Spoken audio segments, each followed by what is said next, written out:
In the grand tapestry of history, few fashion accessories have wielded as much power, symbolism, and sheer extravagance as the wig. While often associated with the powdered and towering creations of the 17th and 18th centuries, wigs have been shaping societies and heads for far longer than many realize. They're all so beautiful. Why don't I have 3 heads? This is funny. In the classical worlds of Greece and Rome, wigs were not as ubiquitous as in later eras, but they certainly held their place in society.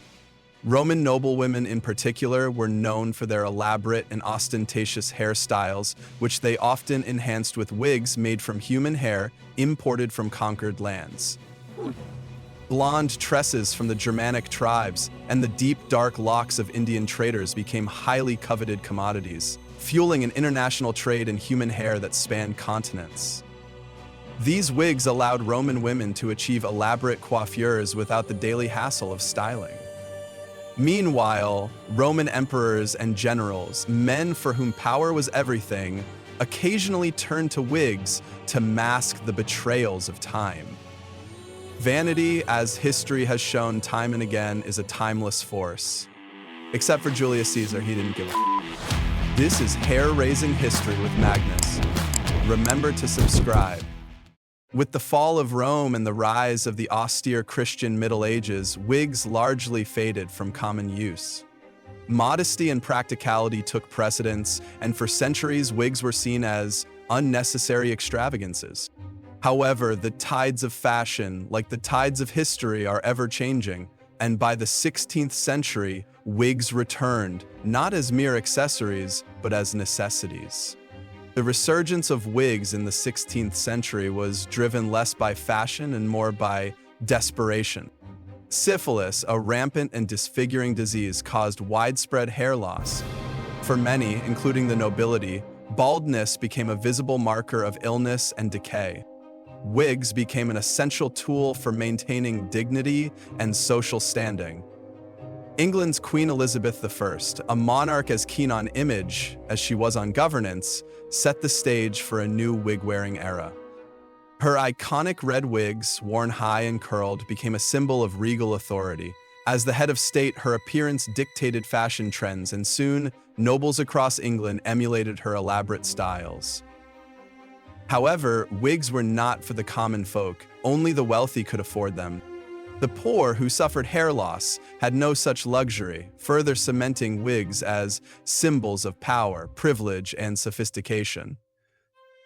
As wigs became entrenched in European high society, they took on new roles beyond mere fashion. They became markers of profession, authority, and rank. Clerics, judges, and high-ranking professionals in Great Britain and across Europe began adopting wigs as part of their official regalia, a tradition that endures in British courts to this day. Though Queen Elizabeth I played a role in popularizing wigs, it was France's King Louis XIII and later his son Louis XIV who truly launched them into the stratosphere of fashion. Louis XIII, afflicted with premature baldness, adopted wigs to conceal his thinning hair. But rather than simply covering his scalp, he used wigs as a statement, ensuring they not only masked his baldness but also added to his stature, both literally and figuratively.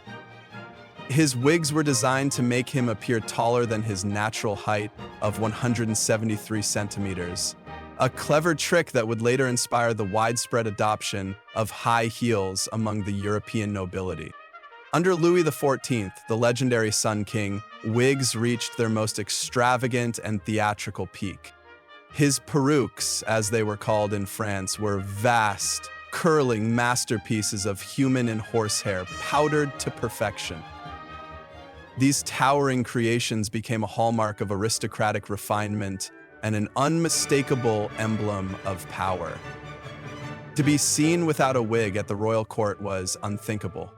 Soon, noblemen across Europe followed his lead, competing to see whose wig could reach the greatest heights, sometimes requiring intricate wire frames and copious amounts of scented powder to maintain their grandeur. If there was ever a monarch who embodied indulgence and hedonism, it was King Charles II of England. Exiled in France during the English Civil War, Charles was immersed in the extravagant fashion of Louis XIV's court. Upon his restoration to the English throne, he imported not only French customs, but also the French love for wigs.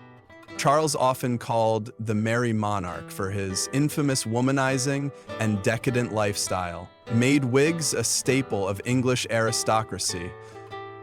His flowing, shoulder-length wigs became synonymous with royal fashion, cementing the trend among courtiers and wealthy gentlemen.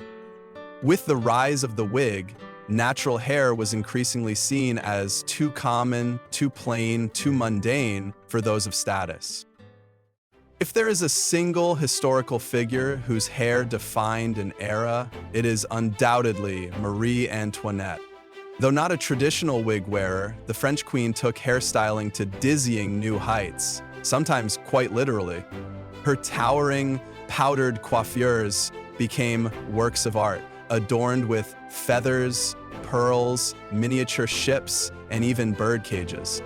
These fantastical styles were less about practicality and more about spectacle, serving as symbols of aristocratic excess in the years leading up to the French Revolution.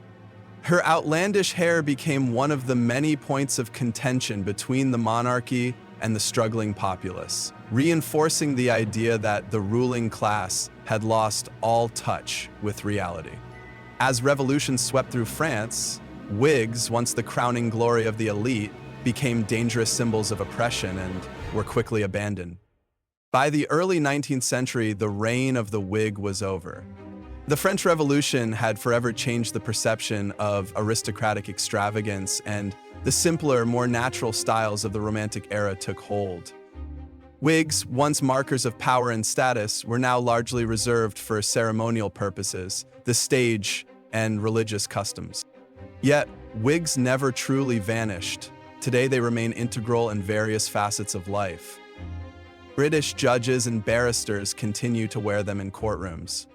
Actors and performers rely on wigs to transform their appearance, while medical wigs provide confidence to those who are experiencing hair loss. And in the worlds of entertainment and cosplay, wigs allow for infinite reinvention, proving that their legacy of transformation and self-expression is far from over. Who knows, perhaps the next great wig revival is just around the corner, waiting for its moment to once again claim the world by storm. Remember to subscribe.